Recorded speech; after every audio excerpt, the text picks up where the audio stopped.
কুমিল্লায় এক শিশু ও বৃদ্ধার মরদেহ উদ্ধার করেছে পুলিশ। ৩ ফেব্রুয়ারি সোমবার সকালে মরদেহগুলো উদ্ধার করে সংশ্লিষ্ট থানায় নিয়ে আসা হয়।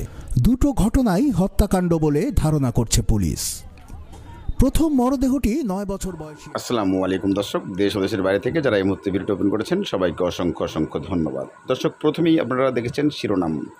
এক বর্তমান শিশু ঘটনাগুলো বারবার ঘটে চলেছে।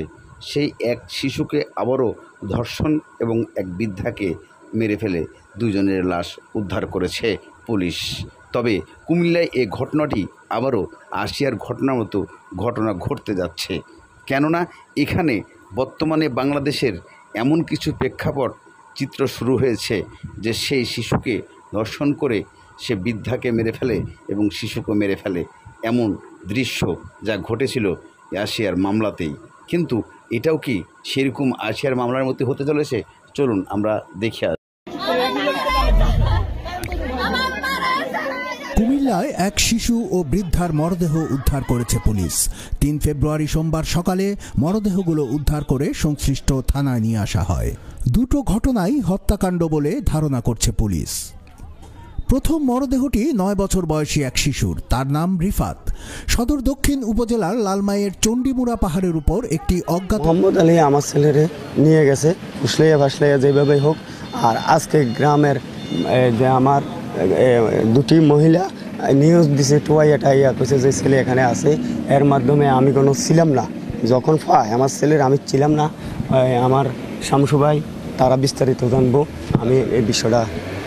দ্বিতীয় মরদেহটি উদ্ধার করা হয়েছে ১৪ গ্রাম উপজেলার আমানগন্ডা ধনুসরা এলাকার একটি সেপটিক ট্যাঙ্ক থেকে।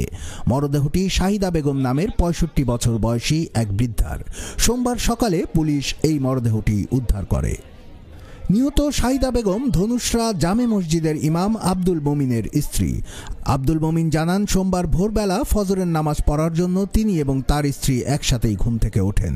পরে তিনি মসজিদে চলে যান। মসজিদ থেকে ফিরে শাহিদা বেগমকে না পেয়ে খোঁজাখুঁজির এক পর্যায়ে ঘরের পাশে সেপটিক ট্যাঙ্কির পাশে তার জুতা ও জামা দেখতে পান।